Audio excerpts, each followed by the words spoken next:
네, 안녕하십니까. 통일 전문 MC 신지은입니다. 북한 인권 문제를 생애주기 관점에서 살펴보는 세상에 부럼없어라 북한 주민 이야기 청소년 편 시작하겠습니다. 자, 네 분 다시 한번 모셔봤습니다. 어서 오세요. 안녕하세요. 반갑습니다. 자, 자기소개 또 부탁드려야겠죠? 네, 통일우주연구센터 안경수입니다. 통일연구원 연구위원 오경섭입니다.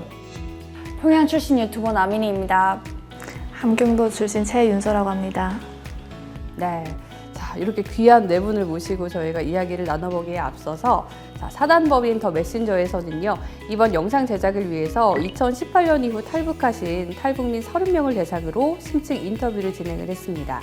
더 메신저에 따르면 북한은 지역적 편차가 너무 심하고 또 개개인들의 경제적 능력에 따라서도 편차가 심하다며 인터뷰 내용들을 일반화하기 어렵다는 점을 먼저 밝혔습니다. 자, 지금 제가 말씀드렸지만 박사님, 지역적 편차도 심하고 경제적 능력에 따라서도 편차가 심하다고 하더라고요. 정말 그렇게 차이가 심한 건가요? 예, 그렇습니다. 북한은 평양과 지방 사이의 격차가 천차만별입니다. 굉장히 크고요. 특히 북한에서 평양 거주는 그 자체가 특혜라고 볼 수 있습니다. 왜냐하면 평양에 거주하는 사람은 대체로 김정은 정권에 충성하는 핵심 계층들이 선별적으로 거주하고 있습니다. 특히 생활 인프라는 평양이 상당히 많이 발달되어 있습니다. 지방은 교통, 통신, 전기, 식수 이런 공급이 잘 안 되는데 평양은 우선적으로 국가에서 해결을 하고 있습니다. 그래서 평양과 지방의 발전 격차는 매우 심각하다 이렇게 볼 수 있고요. 그래서 북한은 시장화 이후에는 이 빈부격차 문제가 상당히 심각한 사회적 문제가 되고 있다 이렇게 볼 수 있습니다. 말씀 주신 대로 워낙 지역적 편차와 경제적 능력에 따른 편차가 크기 때문에 이번 영상에서 저희가 다루는 내용이 모든 북한 주민들의 삶을 대표할 수는 없겠지만요. 북한에서 살고 있는 주민들의 인권 침해 상황을 이해하는 데 작은 도움이라도 되길 바라면서요. 저희가 이제 본격적으로 우리 네 분과 함께 시작해 보도록 하겠습니다. 자, 북한은 11살부터 13살까지 초급 중학교, 14세부터 16세까지 고급 중학교를 다니죠. 때문에 저희가 11세부터 16세까지를 청소년기로 구분했다는 점 먼저 참고 부탁드리고요. 자, 청소년기. 다들 기억나시나요? 네, 정말 질풍노도의 시기로 불릴 만큼 많은 변화가 있는 시기인데요. 또 센터장님께 먼저 여쭤봐야겠죠. 청소년기에는 어떤 특징이 있나요? 네, 청소년기는 이제 본격적으로 가장 급속한 성장과 발육이 이루어지는 시기입니다. 그래서 신체적, 생리적 변화가 있고 사회적, 심리적 변화가 아주 민감한 감수성과 함께 찾아오는 시기인데요. 청소년기 때 나타나는 습관들이 있습니다. 굉장히 불안을 경험하게 돼요. 비로소. 왜냐하면 미래의 불완전한 현실이나 가까운 미래에 일어날 어떤 입시나 미래 자신의 어떤 직업이나 이런 것들의 이제 불안 심리가 본격적으로 이렇게 일어나기 때문에 이 청소년기는 사실 청소년기 우울 문제도 자연스럽게 심각한 문제로서 청소년기는 이 정신 건강에 각별하게 신경을 써줘야 되는 기간이라고 볼 수 있겠습니다. 네. 자, 지난 아동편에서 살펴본 것처럼 제대로 배급이 안 되니까 당연히 균형 잡힌 식사는커녕 먹지도 못하는 상황일 텐데 도대체 이 북한의 고질적인 식량 부족 현상 왜 일어나는 건가요? 북한이 이렇게 만성적 식량 부족을 겪는 문제는 크게 두 가지로 볼 수 있습니다. 하나는 사회주의 제도 자체의 근본적인 문제가 있고요. 또 하나는 북한 정권의 농업 정책에 또 문제가 있습니다. 일단 사회주의 제도는 공동 소유입니다. 개인 소유를 인정하지 않습니다. 그러니까 농민들이 농지를 자기가 소유하지 못하고 있고 거기서 생산한 작물을 식량을 자기가 소유하지 못하고 그걸 마음대로 처분할 수 없기 때문에 근로의욕이 떨어지는 게 필수적입니다. 그렇기 때문에 생산력이 발전할 수가 없습니다. 그리고 또 하나는 그 농업 정책 자체의 근본적인 문제가 있는데 북한이 농사를 잘 지으려면 당연히 그 외부에 발전되어 있는 농업 기술도 받아들여야 되고 농기계 그러니까 트랙터라든가 요즘은 다 기계로 한국 같은 경우는 농사를 짓기 때문에 그런 농기계를 다 수입해야 되고 국가의 농업 정책이 그런 걸 공급해주지 못하는 상황입니다. 이 농업적 정책 자체가 상당히 낙후되어 있기 때문에 북한 농업 생산량이 만성적으로 지금 부족한 상황이고, 이런 문제는 북한이 사회주의 이 제도를 근본적으로 개혁하지 않거나 또는 이 농업 정책 자체를 근본적으로 전환하지 않는 한 해결되기는 상당히 어렵다, 이렇게 볼 수 있습니다. 이제 고급 중학교 정도 되면은 멋을 정말 많이 부렸어요. 저도 막 교복 줄여 입고, 네, 막 머리 헤어 스타일 신경 쓰고. 북한 학생들도 비슷하겠죠. 윤서 씨도 그러셨어요? 네, 뭐 한국 학생들만큼은 아니지만 네. 나름 평균보다 치마를 조금 더 짧게 입으면 예쁜 것 같고, 남학생들 같은 경우도 이제 그 규정된 헤어스타일이 정말 안 받는 친구들은 어떻게든 이제 조금 다르게 해보려다가 그 막 가위로 잘려서 덧거머리 되고 그럴 때가 있어요. 북한은 여전히 통제가 너무 심한 것 같은데 한국과 통제하는 이유는 좀 다른 것 같아요, 박사님. 북한은 지금 김정일이 이렇게 얘기했습니다. 옷차림이 사람의 정신 상태를 반영한다, 이렇게 얘기했고요. 2021년 김정은이 청년 동맹 대회에서 뭐라고 얘기했냐면, 청년들이 옷차림과 머리 단장, 언행, 사람들과의 관계에 대해서도 어머니처럼 세심히 보살피며 정신, 문화, 생활과 경제도덕 생활을 바르게 고상하게 해나가도록 늘 교양하고 통제하여야 합니다. 이 얘기가 뭐냐면, 북한 주민들이, 청소년은 물론이고 북한 주민들이 한국의 드라마나 영화 또는 한국 문화를 접하면서 실제로 한국의 옷차림을 따라한다든가 또는 한국의 헤어스타일을 따라한다든가 한국의 말투를 흉내낸다든가 이런 게 이제 확산하면서 남한에 대한 동경, 친남한화 현상이 북한 내부로 확산되고, 이것이 북한 체제를 근본적으로 무너뜨리는 그런 요인으로 작동하고 있다고 보기 때문에 북한 정권은 이걸 용납하지 않고 적극적으로 통제하고 있습니다. 네, 복장과 머리까지 사회주의와 연관시키면서 모든 걸 통제하려고 하고 있는데 참 이런 게 북한의 발전을 오히려 가로막는 건 아닌가, 이런 생각도 듭니다. 자, 이제 청소년기에 빼놓을 수 없는 게 사교육입니다. 네, 사실 남한도 사교육 문제 심각하고요. 정부는 좀 이걸 줄여보려고 노력을 하고 있다고 알고 있어요. 그런데 북한에서도요, 사교육 바람이 불고 있다, 이런 증언이 많았는데요. 증언부터 보고 오시죠. 부모들이 막 엄청 열성스럽게 이렇게 키우려고 하고 가외도 시키려고 하고 막 이러잖아요. 여기처럼 간판을 단 학원이 없다 뿐이지 다 시켜요. 학급에서 한 30%는 과외를 하는 것 같았어요. 보통 수학이나 영어 한 달에 한 50위안 정도? 근데 악기들이 더 많죠.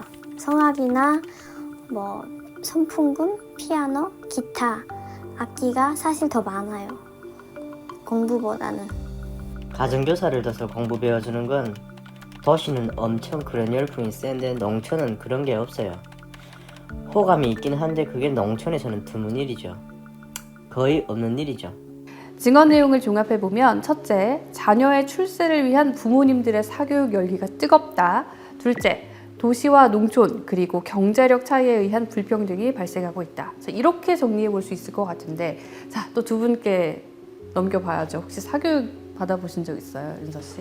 북한에서 사교육은 두 가지로 나뉘어요. 우선 한국과 마찬가지로 좋은 대학교에 가기 위한 사교육 과정과 그 사회생활을 편하게 하고, 심지어는 나중에 본인도 그것으로 아이들을 가르쳐서 수익을 얻을 수 있는 그런 목적으로 하는 사교육 두 가지가 있어요. 저는 대학교를 가기 위한 사교육은 이제 수학, 영어 정도를 받았고요. 그리고 뭔가 제가 편안한 사회생활을 하기 위해서 그 펜글씨, 거기는 프린터기가 잘 안 되어 있기 때문에 이제 펜글씨 쓰는 친구들이 인기가 있어요. 그래서 펜글씨랑 뭐 드럼 같은 걸 좀 배웠던 기억이 있고요. 드럼이요? 네. 와. 뭐 배우셨어요? 평양도 엄청나죠. 초등학교 때부터 시작해서 이제 뭐 특목고를 보내기 위한, 또 특목고 가면 또 대학교를 가기 위한 이런 사교육들이 엄청나게 이제 국어, 수학, 뭐 영어, 물리 다 이제 있는 거고, 혁명역사 과외까지도 있어요, 학교에서는. 그리고 이제 만약에 나는 군대를 가겠다 졸업하고 그러면 군대 가서도 좀 편하게 있을 만한 어떤 나팔 부는 거라도 배운다던가 네, 그런 식으로 사교육이 정말 많이 있는 편입니다. 뭔가 한국보다 사교육의 종류가 더 많다고 네. 느껴지는데, 센터장님, 이렇게 북한에 사교육 열풍이 부는 이유는 뭡니까? 이제 대학 진학에 대비한 과외 수요가 일단 크고요. 뭐 가고 싶은 대학, 그냥 좋은 대학이 아니라 네. 결국 그 직장 배치까지 다 내다보고 좋은 대학을 이렇게 가려는 욕구가 또 있고요. 이 사실은 이런 경우도 있어요. 그 대학 교원 같은 분들이 이제 과외를 하는 경우가 있거든요. 그러면 이 학부모 입장에서는 그 대학 교원한테 이제 과외를 좀 받는 거예요, 미리. 왜냐하면 북한은 입시 시험이 주관식이거든요. 네. 그 말이 무슨 의미냐 하면 입시 시험에 외부의 위력이 발생하거나 개입이 발생하거나 자의적인 확률이 굉장히 큽니다. 입시에. 주관식이니까요. 해석하기 나름이니까요. 네. 답을. 근데 보통 대학 교원이 이제 그 입시 시험 채점자로 들어가게 되는 경우가 있거든요. 사실 그런 것까지 내다보고 미리 안면 관계, 북한에서 중요한 안면 관계를 미리 대학 교원과 틀려는 학부모들의 어떤 노력, 수요가 있다는 사실 그런 현실도 있긴 합니다. 예. 자, 근데 북한에서는 그러면 대학을 갈 때 공부만 잘하면 되냐, 돈이 붙지 않을까 이런 생각이 드는데 어떤가요? 그렇죠. 공부를 잘 해도 대학교는 갈 수 있어요. 아, 갈 수 그래요? 있는데 네. 공부를 못 해도 갈 수 있어요. 아. 네, 공부를 못 해도 내가 돈만 있으면, 그래서 뭐 예를 들어서 내가 가고 싶은 대학교에 컴퓨터 몇 대가 필요하다. 그럼 내가 하지 뭐 하고 이제 하고 가는 친구들도 있어요. 그래서 이제 공부를 잘해도 갈 수는 있는데 내가 원하는 대학은 가기 어렵다.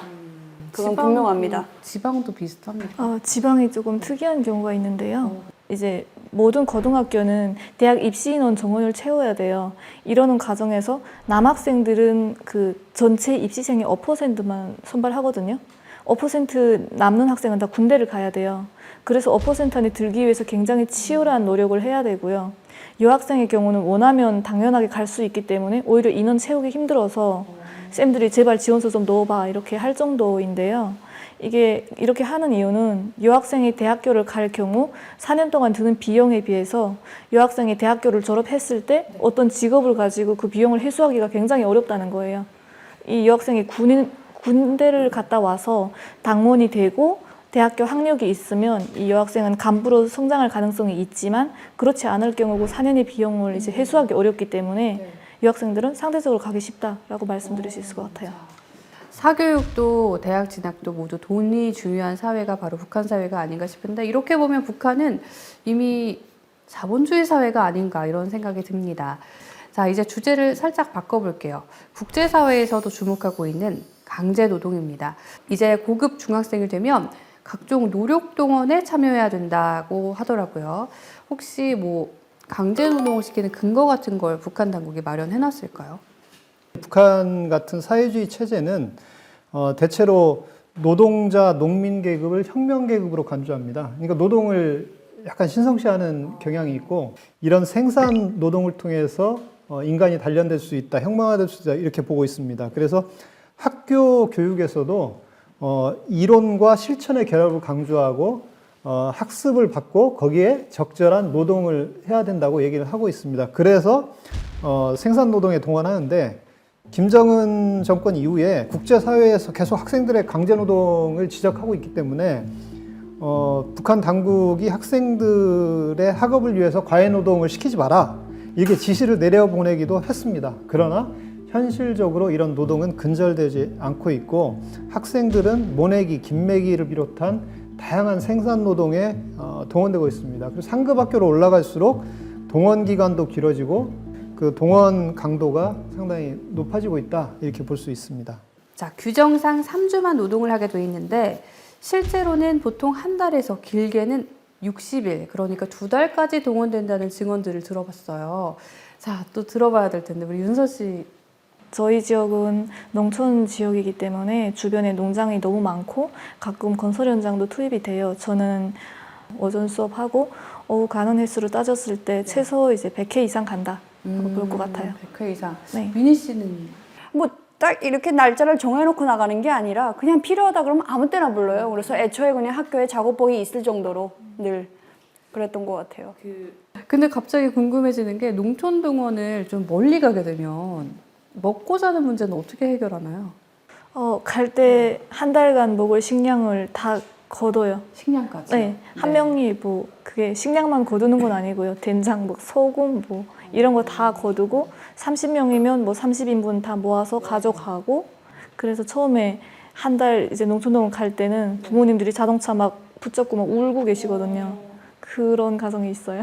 그냥 처음에는 무슨 야영 가는 줄 알고 좋아서 나갔는데 일주일 만에 너무 후회가 되는 거예요. 그래서 일주일 만에 아빠가 면회 오셨었는데 진짜 아빠를 부둥켜고 엉엉 울었었어요. 너무 힘들다고.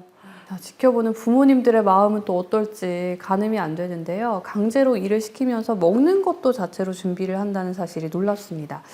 여기서 궁금해지는 거, 북한에서는 밥을 언제부터 합니까? 저는 6살 때 밥하는 친구를 봤어요. 와.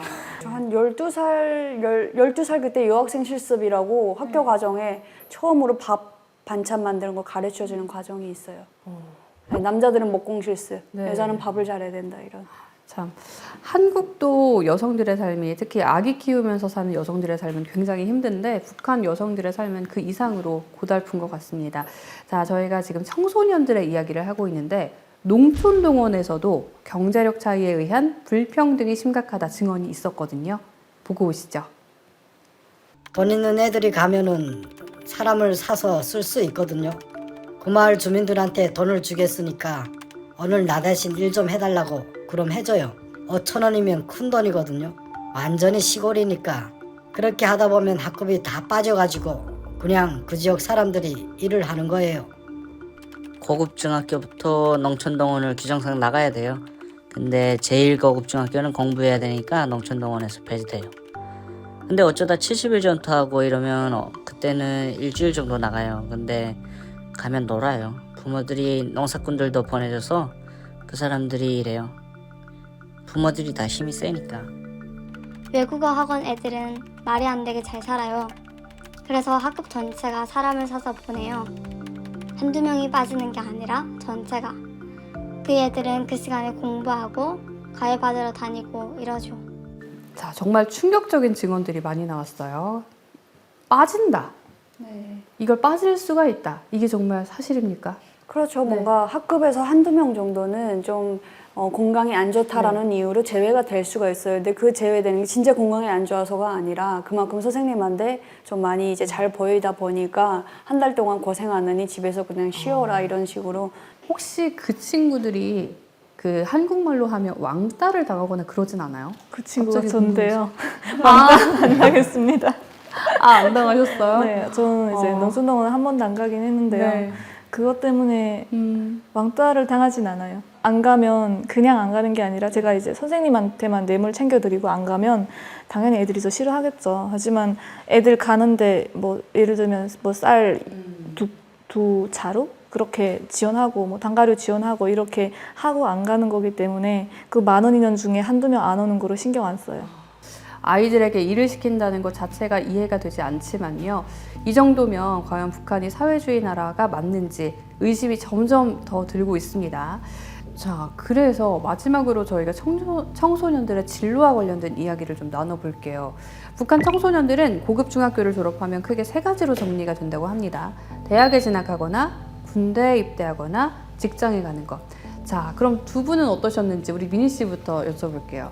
저희 학교의 대부분의 학생들 목표는 다 대학교를 가는 게 목표였어요. 그래서 이제 여학생들 같은 경우에는 한 반 이상이 대학교 내지 전문학교, 3년제 전문대. 저는 이제 3년제 전문대를 갔는데 거길 간 것 같고, 남자들 같은 경우에는 한 30%가 대학을 가고 나머지는 다 군대를 갔고, 근데 일반 학교 같은 경우에는 남자들은 거의 100%가 다 군대를 가야 돼요.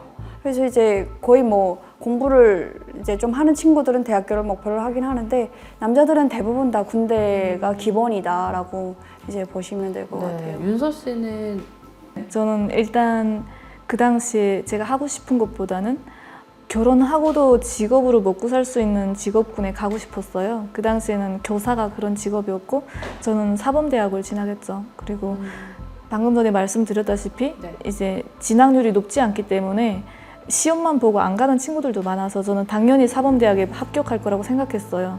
결과는 이제 불합격이고 생뚱맞은 이제 전문학교 기계과 배치를 받았다는 거예요. 그래서 알아봤더니 제가 탈북민의 자녀잖아요. 그래서 탈북민의 자녀가 대학교를 못 간다가 아니라 탈북민의 자녀는 타인에게 영향을 줄 수 있는 직업군에 못 간다인 거예요. 그래도 윤서 씨도 대학에 진학하셨다. 원하는 곳은 아니었지만. 네. 자, 요즘에는 그 남학생들은 군대를 많이 간다고 하셨는데 요즘엔 군대를 잘 안 가려고 하는 증언들이 좀 있었어요. 어떻습니까, 윤서 씨? 저희 또래 때는 이미 친구들이 그 의사들이랑 그 딜을 해가지고 진단서 위조해서 군대 안 가기 위한 노력이 엄청났던 거예요. 그 몇 년 안에도 그렇게 바뀔 정도로 군대를 회피하기 위한 노력들이 엄청 많이 이루어지고 있어요. 이제는 군대를 회피하고 싶어 한다. 그게 4년 사이에 많이 바뀌었다 정리해 주셨는데요. 북한에선 직장을 어떻게 구하죠, 박사님? 예, 북한이 사회주의 헌법하고 사회주의 노동법에 이렇게 규정되어 있습니다. 근로자의 희망과 재능에 따라 직업을 선택할 수 있다. 이렇게 명시되어 있습니다. 자유가 있다는 거네요. 예, 네. 그런데 현실은 당과 행정기관이 인력 배치를 일괄적으로 합니다. 이걸 무리 배치라고 합니다. 그래서 직장을 결정할 때 정치적인 부분이 가장 우선적으로 고려됩니다. 이런 게 상당히 고려가 된다는 거고 출신 성분과 토대에 따라서 직장이 배치되고 결정이 됩니다. 그래서 농민의 아들은 대체로 농촌에 무리 배치가 되고요. 그 광부의 아들은 주로 광산 지역에 무리 배치가 됩니다. 그래서 이런 자기의 출신 성분과 토대를 뛰어넘어서 직장을 옮기거나 새로운 직업을 찾으려면 뇌물을 쓰거나 또는 여러 가지 어떤 권력을 이용할 수 있는 그런 게 없으면 일반적인 평균적인 북한 사람들은 대체로는 출신 성분과 토대에 따라서 무리 배치가 이루어지고 있다 이렇게 보면 될 것 같습니다. 북한은 출발선 자체에 제한이 있다라는 게 참 안타깝습니다. 직업 선택의 자유가 완전히 무시되고 있는데 자 그렇다면 여기서 진짜 궁금하네요. 두 분의 북한에서의 직업은 뭐였는지. 저는 요리사였어요. 요리사요? 네, 전문대 제가 가려는 전문대도 조금 나름 인기가 있는 직업이었거든요. 요리사 이쪽으로 여자들이 또 시집을 잘 간다 해가지고 네. 그래서 그렇게 갔던 건데 제 주변 친구들도 보면은 막 무게도전차 사업소 같은데 물이 배치되고 제사 공장 뭐 이런 그 무슨 천 만드는 공장이 비날론 공장인가 뭐 그런 데도 이제 물이 배치돼가지고 거기서 막 문건 또 빼서 돈을 엄청 쓰더라고요. 그래서 참 직업의 어떤 직업 선택의 자유가 있긴 있나라는 생각이 들 정도입니다. 네. 그 윤서 씨는 간호사셨는데 근데 저는 큰 아빠가 이제 그 공업대학에 계셔가지고 광산 자녀로 분류가 됐어요. 근데 제가 광산에 가봤는데 가고 싶은 데가 없는 거예요. 그래서 저희 아빠는 공업대학 교수가 아니라 저기 철도에 있는 누구라고 했더니 그래서 서류 확인상 맞았어요. 그렇게 되니까 바로 철도 대열가로 넘어간 거예요, 제 서류가. 그래서 제가 철도 간호사학교를 가게 된 거예요. 돈으로 안 되는 일이 없는 사회라는 점을 다시 한번 느끼게 됩니다. 자, 그런데 좀 궁금해지는 게요. 최근 들어 탄원이라고 하죠. 자발적으로 일하기 힘든 탄광이나 돌격대로 가겠다고 하는 고급 중학교 졸업생들이 많다. 이런 기사를 제가 봤거든요. 자, 정말 자원에서 가는 거 맞을까요? 이쯤 되면 뭐. 저는 이제 평촌구역이라는 곳에 살았었는데 평양시 만경대구역이라는 곳이 있는데 거기 출신의 고등학교 졸업생, 남학생 졸업생들은 몽땅 다 군대로 가겠다라고 구역당 책임비서가 찍어버린 거예요. 아예 그 김정일한테 보고를 올렸어요. 그 김정일이 좋은 사례다 하고 비진해줬어요. 아니 그 중에는 대학교를 이미 붙은 학생도 있는데 대학교 못 가게 생긴 거예요. 그래서 엄마들이 정말 얼굴 보고 장난이 아니었어요. 10년을 가야 되는데 군대를. 그 군대 안 가겠다고 공부를 그렇게 시켰는데. 그래서 이게 과연 탄원이 맞느냐. 근데 사실상 발표된 거는 다 탄원, 집단 탄원했다. 막 이렇게 돼버린 거예요. 그래서 참 이렇게 피해자들이 발생한 사례도 있었습니다. 제가 청소년 때 생각해보면 정말 불안했어요. 다들 그러셨죠? 막 뭐 할까 관심도 컸고. 북한의 청소년들은 어때요? 윤서 씨도 혹시 청소년기에 꿈 많으셨나요? 저는 온갖 상상을 다 했어요. 저는 제가 뭐든 이제 공부를 잘하면 뭐든 이제 다 될 수 있다고 생각하고 정말 순진하게 공부만 하고 컸어가지고 졸업했을 당시에 상처가 더 컸던 것 같아요. 더 상처가 컸다. 네. 그러면 미니 씨는 혹시 북한에서 남한 영화나 드라마 보면서 막 꿈을 키우고 그러진 않으셨어요? 궁금하다. 그렇죠. 어떤 거 저는 약간 보셨어요? 사춘기 때 그 한국 드라마를 접해가지고 굉장히 그때부터 생각이 바뀌었죠. 아, 이제 당연히 사람들에서 하면 안 되겠구나를 이제 알게 됐고, 공부도 해봤자 쓸 데가 없구나 생각하고 늘 어떤 그 청바지를 자유롭게 입고 다닐 수 있는 그런 세상을 항상 꿈꿨던 것 같아요. 그래서 진로도 이제 여리 쪽으로 결정을 하게 된 게, 졸업하고 언젠가는 외국에 좀 가볼 수 있지 않을까. 그때 조금 바뀌었죠. 외국을 한번 경험을 해봐야겠다. 예, 정말 그 한국 드라마가 엄청난 영향을 줬던 것 같습니다. 자, 북한 당국에서 최근에 반동문화 사상 배격법을 만들어서 청소년들을 심하면 처형하는 경우까지 생겼습니다. 자, 그럼에도 불구하고 한국 영화나 드라마 인기가 정말 많다고 하던데 반대하는데 왜 보는 걸까요? 일단 같은 언어를 쓰는 이제 대한민국의 영화인 것에 관심이 가고요. 같은 이제 민족이었는데 다른 체제는 어떨까라는 궁금증에 보는데, 보다 보면 이제 그 사회주의 체제하에서 이루지 못하는 욕망 같은 것들을 이제 다 풀어놓은 게 대한민국 영화라고 볼 수 있어요. 그래서 어떻게 보면 대리만족도 있고 헛된 희망을 품을 수도 있고요. 그러다가 북한식으로 표현하면 아주 영화에 미쳐가지고 탈북하는 경우가 꽤 있거든요. 네, 그런 영향이 있는 것 같아요. 왜 청소년 시기는 하지 말라면 더 하고 싶은 시기인데 그게 진짜 정점에 이르는 게 또 한국 드라마. 거의 내가 상상하는 모든 것들이 다 이루어지는 게 한국 드라마니까. 네. 참 저희가 한국이나 북한이나 청소년들은 다 똑같다 이렇게 결론을 내려보면서요. 자, 북한 인권 문제를 생애 주기 관점에서 살펴보는 세상에 부럼없어라 북한 주민 이야기 청소년기 편 어느덧 마무리할 시간이 됐습니다. 자, 청소년기 발달에서 교육, 진로 문제까지 저희가 정말 생생한 이야기들을 들으면서 살펴봤는데 좀 정리해 주신다면요.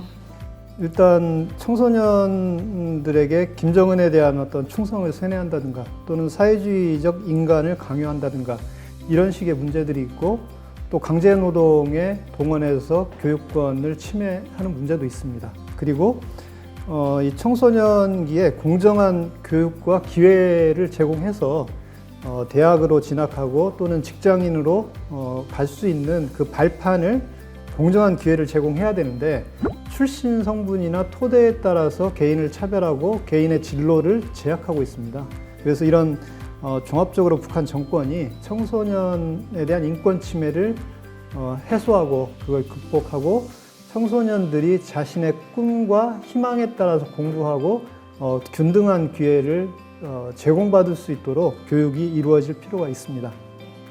자, 남이나 북이나 우리 청소년들은 모두 소중한 한반도의 보물들입니다. 어른들의 세심한 배려로 사랑만 가득한 부족함 없는 청소년 시기를 북한의 청소년들도 보낼 수 있는 날이 어서 오기를 꿈꿔보면서요. 세상에 부럼없어라 북한 주민 이야기 청소년편 여기서 마치도록 하겠습니다. 자, 함께해 주신 네 분 고맙습니다. 수고하셨습니다.